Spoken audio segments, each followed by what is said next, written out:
State testing, where teachers become part educator, part motivational speaker, keeper of the snacks, and tech support.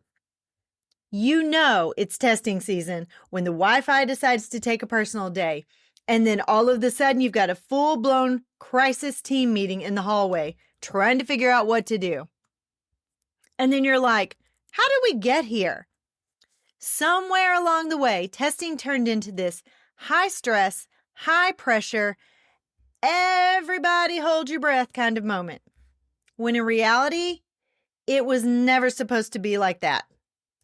In case you haven't figured it out, today I'm talking all about standardized testing season. Let's get started.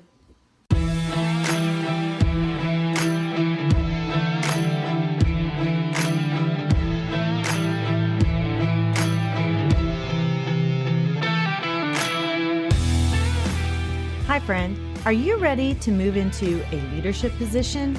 Do you have interests and ambitions that you want to pursue, but feel like you don't know how to take that next step? Maybe you want to start your own coaching or consulting agency. I'm Mel, and I help educators define their career path through correct mindset, knowing your options, and getting prepared for your career transition. I will show you how to level up your leadership skills, share your expertise in a new way, create impact on a larger scale, and put your leadership in motion. As an educator for over 20 years, I started to feel underused and like I had more to give. I knew when the time had come for me to leave the classroom and affect change on a larger level. Now, I'm ready to help you determine where your talents and skills mesh with your passions and interests. Put your leadership in motion and move into that next phase of your educational career journey. Let me help you define your career path by having the right mindset, knowing your options, and getting prepared for that next leadership position. So power up and put your leadership in motion. Hello, leaders. Welcome to the Empowered Educator Show. I'm your host, Dr. Mel. It is mid-April, and you probably have testing on your brain. I know you have a million things to do to prepare, and you probably don't even have time to listen to a podcast episode. But if you'll listen to this one, I'm going to give you some tips on how to make it through without the stress. And even though you know that you're going to have that one student who finishes in 10 minutes, and then you're going to have another student in the same class that's still on question number 3 after lunch, you're going to be fine. I know sometimes it feels like it is, but actually state testing is not the enemy. And if you want to be real for just a minute, the test itself isn't even the most important part. The data that you get from the test is. But you can't even get to the data in a meaningful way if your entire experience leading up to it is chaotic and stressful and misaligned and people don't know what's happening. So today, yes, I'm going to talk systems, leader, logistics, learning, but more importantly, I'm going to reframe how you see state testing altogether.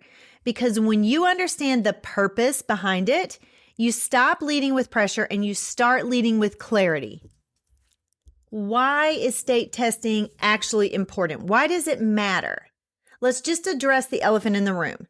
As much as your education department and the people who created the test, whatever test you use in the state in which you reside, they want you to think that the test is perfect, but it is not. It doesn't actually capture everything that a student knows. One single test does not define the students in your building. We all know that. But that doesn't mean that it has no value. What standardized testing does is give you something way more powerful. A standardized test gives you a snapshot across your entire system. It tells you where your instruction is landing, where gaps are forming, which groups of students are being served well and which aren't. And principals, since you're the building leader, you need that. It's not about judgment, it's about adjustment. You want to make your data practical. What most schools miss is they're treating the test like, let's get through it instead of let's learn from it. So when the data comes back, you hand it out, you print it out, it looks beautiful. You look at it for about 15 minutes. Teachers don't know what they're looking at. You maybe have a meeting. There's a couple of head nods, maybe a few tears, maybe a few cheers, and then we move on like nothing happened. That's the real problem, guys. But what the data can actually do, if you use it correctly, is become your roadmap. It's going to help you sharpen your instruction. You can see which standards need to be retaught, where curriculum might be misaligned, where rigor is too low or maybe too high. It also guides your professional development. So now you're not just guessing what teachers need.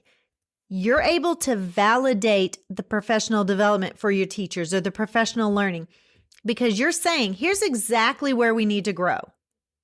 It also strengthens your intervention systems. You are able to see who needs support, what kind of support, how urgent that support is.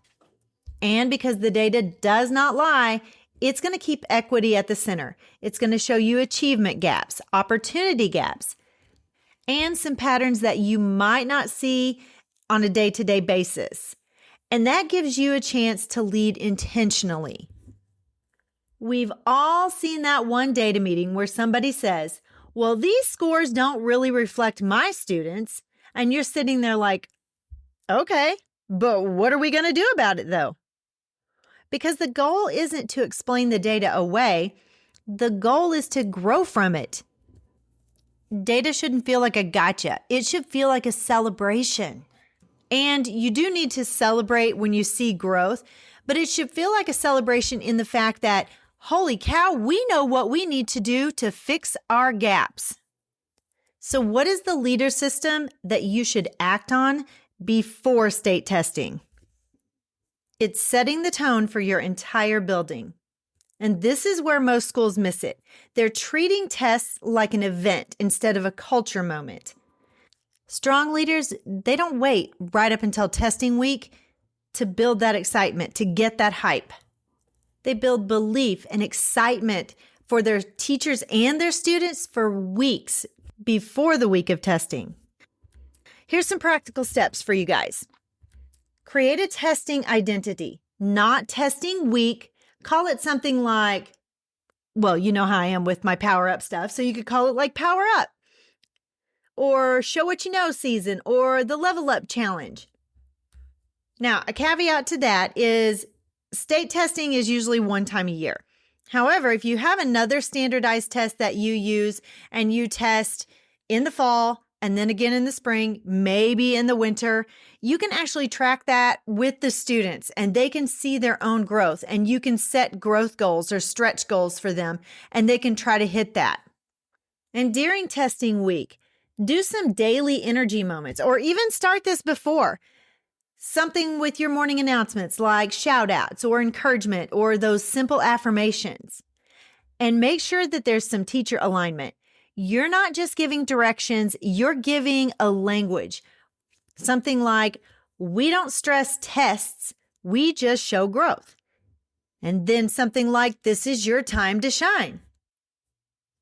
As the leader, you're not managing testing season, you're shaping the experience. Good grief, call it the experience. Welcome to the testing experience. The students and teachers may think you're crazy, but who cares? Now let's shift to your logistics systems. Remember, clarity reduces anxiety. If your systems are messy, then your culture is going to feel it. Anxiety doesn't come from the test. It comes from confusion. Lock in those systems early, guys. And how are you going to do that? You're going to create a testing protocol because if you have a protocol, you know exactly what needs to be done and so does everyone else. And then next testing time, you've got it all laid out and you don't have to stress about it as much. All you have to do is tweak a few things. Make sure you put in there who tests where, when transitions happen. Make sure you create a good schedule because it's going to be modified. You know it is. Make sure that that schedule is in the protocol manual. Who supports makeups? What are the bathroom procedures? Yes, plan your bathroom procedures because you know what's going to happen. That student who finished in 10 minutes is going to need to go to the bathroom. Well, guess what? There are 10-minute finishers in every classroom. So then you got like 27 people in the hallway trying to go to the bathroom and they're all being loud. Make sure you do some training beforehand so your staff is prepared. Give them a checklist. Every adult in the building should know their role because even the staff in your building that are not teachers, who are not actively administering the assessment, they are going to have a role in some form or fashion during prep and during testing time. And not only should they know their role, they should know timing, they should have a backup plan. If they're asking questions during the test, guess what? The system failed somewhere, and that's probably on you, unless you have a testing coordinator. But in small rural districts, that could very well be you. You also need to have a parent communication plan. Don't just send one email and hope for the best. And I'm going to tell you why. Because I sent out a survey this past week, and I got very low responses on it. And when I started making personal phone calls, I sent it out many, many times. I had several parents tell me, well, I didn't see that email. And then they say, well, nobody communicated that with me. So make sure it's getting communicated somehow. You need a 3-touch system, 2 to 3 weeks before, raise awareness, and give some encouragement. A week before the test, make sure that parents know logistics, that you've sent out reminders. The night before and the day of, send a quick, simple checklist. And here's what you're going to tell your parents. So you're going to keep it simple, but empowering. Get a good night's sleep. Eat breakfast. Arrive on time. Encourage effort, not perfection. Because parents can be really hard on students sometime during testing because we create a culture where parents feel like it is the most important thing of the year. Guys, when your systems are clear, people can focus on what matters most. And I know it's probably getting close, but let's talk about learning systems because you want to prep without panic. You know what's going to happen. There's going to be cramming the week before the test because you know the really good teachers can only teach everything from the entire school year the week before the test. And yes, I'm being sarcastic. Because if they don't know it already, cramming before the test is going to do nothing but create stress. You should be prepping your students on how to test. So what actually does work? Well, spiral review. In the weeks leading up, not the week before, those short, consistent exposures to the standards, not full test practice every single day.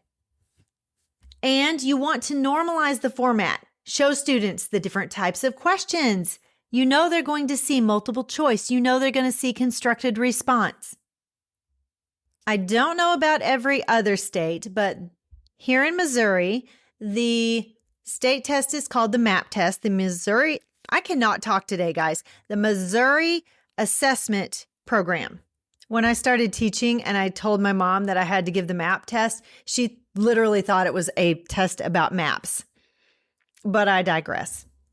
Our MAP test has a practice tool. So kids can go in just like they're going to log into the real test. They get to actually see the tools. They get to manipulate the tools. They get to practice them, practice with them, figure out where they are, figure out how they work, because it's got a lot of embedded tools. And you want your students to be able to manipulate those things during the test. So that's not a stressor. Confidence will increase when things feel familiar. And that alone could impact your scores. And make sure that you teach those test-taking strategies because students don't necessarily know how to test well. Don't assume they know how to test. Model how to eliminate answers, how to pace themselves, how to reread questions and know exactly what is being asked. And then build stamina gradually. Increase time on task over the weeks, not all at once. And make sure that you're giving some simple language to your students. Things like, do your best on every question. If you don't know it, make your best guess and move on. Preparation builds confidence, and confidence drives performance. And most schools already do this, but I'm going to talk about it anyway. You want that culture play. You want to make it feel different. And this is your secret weapon, guys. Most schools make testing feel heavy, even if they do all of this fun stuff. But you can make it feel energizing. Ideas that you can plug in immediately. Theme days, dress like a rock star, athletes train, scholars test, those kind of things. Make sure that there's some ownership in choosing those themes as well. Let your teachers help. Good grief, let the kids help. Make sure you have your testing kits ready to go. Pencils, mint, notes of encouragement, snacks if you provide them. And if you don't provide them, then let students bring them so they can have something after the test, because it does calm them down after the test and reduces some of that anxiety. Make sure that there's hallway energy. Put some posters around the school. Let the kids design those and hang them up. Let your parents help decorate. That is a giant plus in your culture basket. When I was a teacher, we made a map test video with all of the kids singing a different part of the song. So we took a well-known song and we changed the lyrics, and it was all about testing, and each classroom got to sing a part of that song. It was amazing. The kids loved it. The parents loved it. It was awesome. And then you want those post-test celebrations, not based on scores, but based on effort. And one thing that you do have a little bit of control over is effort. If your school is focused on scores only, you've already created pressure. Instead, anchor everything in growth, effort, and ownership. What you say matters, guys. It's not we need to do well. It's we're showing how much we've grown. That shift alone changes how kids walk into that room. Here's your power move. Don't go into testing season hoping that it goes well. You want to build a leader system that drives belief, a logistics system that removes confusion, build a protocol, and then a learning system leading up to the testing that builds confidence. Because when those three things align, testing doesn't feel like pressure. It doesn't feel heavy and like it's the worst thing in the world. It feels like a moment that your school is ready for. If you need help with a testing protocol, reach out to me because I am super happy to help you with that. You can click the link in the show notes and send me a text, or my email is in the show notes as well. You can email me. I'm on social media. You can send me a DM. However you want to get a hold of me, if you need help with that protocol, let me help you. What if testing season wasn't something that you just survived? What if it became one of the most strategic leadership moments of your entire year? Not because of the test itself, but because of what you do before and after it. I want you to think about this. This is your final power surge statement. I don't fear the data. I use it to lead better, serve better, and grow my school with purpose. Have a great weekend. I will see you back here next week. Don't forget to go the extra mile to motivate, inspire, lead, and empower. Bye-bye.